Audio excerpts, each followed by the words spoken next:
Sir నమస్కారం sir. నమస్తే. Sir ఆంధ్రప్రదేశ్‌లో ఈ నెల 12న రాష్ట్ర వ్యాప్తంగా కూడా బంద్ ప్రకటించారు సార్ గిరిజనులు. మరి బంద్ ప్రకటించడానికి గల కారణాలేంటి? అంటే అటవీ భూముల పరిరక్షణ చట్టం ఒకటుంది. ఓకే. 170 అని. అంటే అడవుల్లో ఉన్నటువంటి గిరిజనులు వాళ్ళ జీవితాల్లో సంక్షోభం లేకుండా ఉండటం కోసం వాళ్ళు అక్కడ ఉన్నటువంటి ప్రకృతి వనరుల మీద ఆధారపడి జీవనం సాగిస్తూ ఉంటారు కాబట్టి, వాళ్ళ జీవనానికి భరోసా కల్పిస్తూ గిరిజనేతరులెవరూ కూడా అక్కడికెళ్ళి భూములు కొనకుండా ఉండటం కోసం కంట్రోల్ పెడుతూ తీసుకొచ్చినటువంటి యాక్ట్ అది. హ్మ్. ఇప్పుడు ఆ యాక్ట్ వలన గిరిజనేతరులు వెళ్ళి అక్కడ భూములు కొనుక్కోవటం అనేది ఇబ్బందికరంగా మారింది. మారటంతో ఏం చేస్తున్నారంటే చాలామంది అయినప్పటికీ కూడా బినామీలను క్రియేట్ చేసుకుని ఎవరో ఒక ట్రైబ్ పేరుతో అక్కడ భూమి కొనుగోలు చేస్తారు. కొనుగోలు చేసి అక్కడ ఏదో రెస్టారెంటో, హోటలో పెడతారు. వీళ్ళు వ్యాపారం చేసుకుంటూ వాళ్ళకి కొంచెం డబ్బులిస్తారు. హ్మ్. ఇది నడుస్తోంది ఆల్రెడీ. అన్ని చోట్ల నడుస్తున్న గొడవ ఇదే. ఓకే. కానీ కనీసం మాత్రంగా వాళ్ళకేదో ప్రయోజనం నెరవేరుతోంది. నిజానికి వీళ్ళెవరూ కూడా అక్కడికెళ్ళి వ్యాపారాలు చేసుకోవడానికి అవకాశం లేదు. వాళ్ళు మాత్రమే చేసుకోవాలి. ఇప్పుడు అరకు ఉంది. అరకు పర్యాటక ప్రదేశం. అక్కడికెళ్ళి చాలా షూటింగ్‌లవి జరుగుతాయి. అక్కడ ఆ షూటింగులు లేకపోతే మరొక యాక్టివిటీ, ఈ యాక్టివిటీస్ ద్వారా ఈ టూరిజం యాక్టివిటీస్ ద్వారా లబ్ధి పొందాల్సింది అక్కడ లోకల్‌గా ఉన్న గిరిజనులు. అంతే తప్ప మైదాన ప్రాంత వ్యాపారులు కాదు. మైదాన ప్రాంత వ్యాపారుల నుంచి గిరిజనులని తప్పించటం కోసం ఐటీడీఏలు ఏర్పడినాయి. ఐటీడీఏలు ఏర్పాటు చేసి అందులో భాగంగానే ఈ చట్టం తీసుకొచ్చారు. ఇప్పుడు అన్నిటినీ నిర్వీర్యం చేసి పడేసి నేరుగా ప్రభుత్వం అడవుల్ని కార్పొరేట్లకి కట్టబెడుతున్నటువంటి ఒక సందర్భం నడుస్తోంది. సో 170 ఉంటుందా ఉండదా అనే ఆల్రెడీ ఒక గొడవ, ఒక ఆందోళనలో గిరిజనులు ఉన్నారు. ఎందుకంటే మనకి విశాఖ మన్యం ప్రాంతాల్లో బాక్సైడ్ తవ్వకాల పేరుతో వాళ్ళని అక్కడ ఉన్నటువంటి గుట్టల మీద నుంచి ఖాళీ చేయించేటువంటి ప్రయత్నాలు చూసాం మనం. దానివలన వాళ్ళు అక్కడ ఉన్నటువంటి బాక్సైడ్ తవ్వుకుంటే ఏం జరుగుతుంది, అక్కడ వాళ్ళకి ఇబ్బంది ఏంటి అంటే ఆ బాక్సైడ్ ఉండటం వలన ఆ గుట్టల మీద నీరు నిలబడుతుంది. హ్మ్. అది ఒక క్యాచ్మెంట్ ఏరియాగా ఉపయోగపడి ఆ వాటర్ కిందకు వచ్చి వర్షం వలన వచ్చిన నీళ్ళు అవి. వీళ్ళు ఇచ్చిన నీళ్లు కాదు, వీళ్ళు బోరింగ్ నుంచి తీసిన నీళ్లు కాదు. ఓకే. వర్షం పడినప్పుడు అది క్యాచ్మెంట్ ఏరియాగా ఉపయోగపడి అక్కడి నుంచి ఒక నది, గోస్తని నది అనేటువంటిది ప్రవహించి ఆ నీళ్ళని విశాఖకు కూడా వాడారు. విశాఖలో మంచి నీటి సరఫరా కూడా ఆ నీళ్లు వాడినటువంటి చరిత్ర ఉంది. హ్మ్. ఇవన్నీ కాదు, మాకు ఇవేవీ అక్కర్లేదు, మాకు అక్కడ ఉన్నటువంటి బాక్సైడ్ కావాలని చెప్పి ఆ గుట్టలను తవ్వేయడానికి ప్రభుత్వాలు అక్కడున్న గిరిజనులు గెంటేసే ప్రయత్నం చేశారు. అయిపోయింది ఆ సినిమా. ఇలాగే జరుగుతోంది మొత్తం ప్రపంచం అంతా. వేదాంత అనే కంపెనీకి అడవుల్లో సేమ్ బాక్సైడ్ తవ్వకం గొడవే. ఇచ్చినప్పుడు రాహుల్ గాంధీ వెళ్ళి వాళ్ళతో కూర్చున్నాడు ఆ రోజున. కూర్చుని కొన్ని రాయితీలు వాళ్ళకు వచ్చేలాగా చేయగలిగాడు అంతవరకే. సో ప్రస్తుతం అటవీ సంపద మొత్తం కూడా కార్పొరేట్లకు కట్టబెట్టడం అనే ప్రోగ్రాం జరుగుతోంది. మణిపూర్లో ఏం జరుగుతుందో మనం చూస్తున్నాం. అసలు 170 యాక్ట్ ఉంటుందా ఊడుతుందా అనేటువంటి పరిస్థితిలో గిరిజనులు ఆల్రెడీ ఆందోళనలు చేస్తున్నారు, రోడ్ల మీదకి వచ్చున్నారు.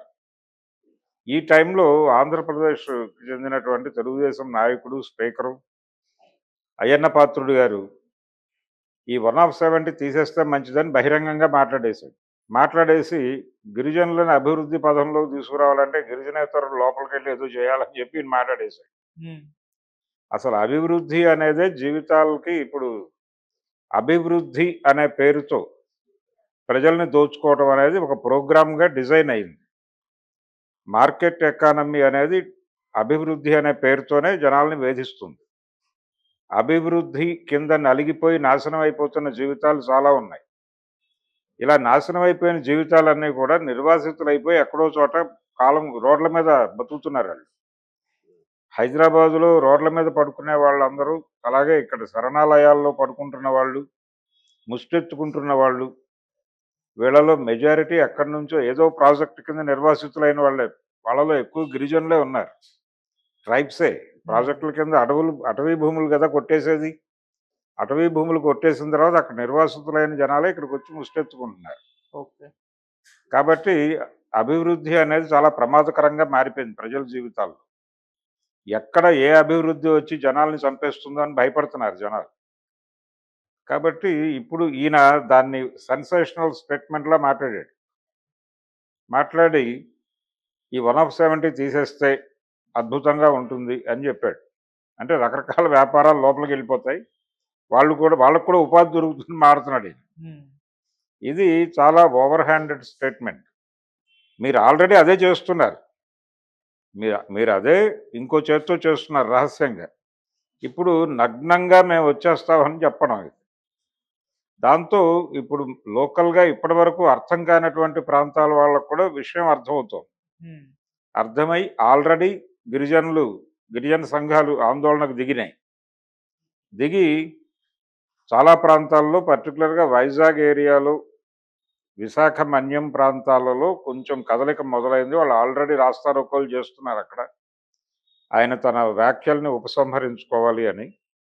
ఇదే క్రమంలో ఇప్పుడు 12వ తారీఖు రాష్ట్ర బంద్‌కి పిలుపునిచ్చారు. రాష్ట్ర బంద్‌కు పిలుపునివ్వటం అంటే వీళ్ళు విస్తృత ప్రజల మద్దతు కోరుకుంటున్నారు.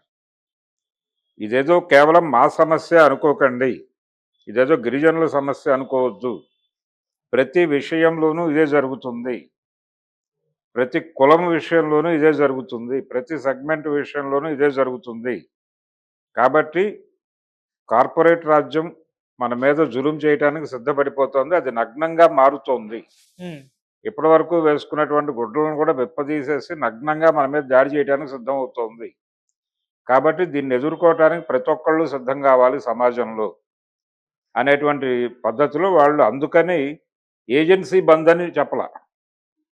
ఏపీ బంద్ అన్నారు. ఆంధ్రప్రదేశ్ బంధు అనే విస్తృత పిలుపునివ్వటం వెనకాల సమాజంలో ఉన్నటువంటి ఇతర అంటే గిరిజనుల ఎలాగైతే సఫర్ అవుతున్నారో అలాగే దళితులు కూడా సఫర్ అవుతున్నారు. ప్రస్తుతం అణిచివేతకు గురవుతున్నటువంటి అన్ని సమూహాలని ఒక చోటకు తీసుకొచ్చి తమ నిరసనకి వాళ్ళ బలం, వాళ్ళ నైతిక మద్దతు కోరుతూ అలాగే వీళ్ళ సమస్యలకి మేము కూడా మద్దతుగా నిలబడతామనేటువంటి ఒక ఐక్య సంఘటనలో భాగంగా వాళ్ళు ఏపీ బంద్ అనేటువంటి పిలుపునిచ్చారు. ఓకే. అందుకని ప్రస్తుతం అయ్యన్న పాత్రుడు గారు ఇచ్చినటువంటి ప్రకటన అది నిప్పు రాజేసింది, మంట మండుతోంది. హ్మ్. ఈ నిరసన సెగలు మొదలైనాయి. ఇప్పుడు ప్రభుత్వం దీని మీద ఎలాంటి స్టాండ్ తీసుకుని ఏం మాట్లాడుతుంది అనేది చూడాలి. తెల్లారు లేస్తే నా ప్రజలు, నా దళితులు, నా ఆదివాసీలు అనేటువంటి జగన్మోహన్ రెడ్డి గారు ఏం మాట్లాడతాడు? ప్రజలందరికీ అన్నీ అందాలి అని చెప్పి రోజు మాట్లాడేటువంటి పవన్ కళ్యాణ్ గారు ఏం మాట్లాడతాడు?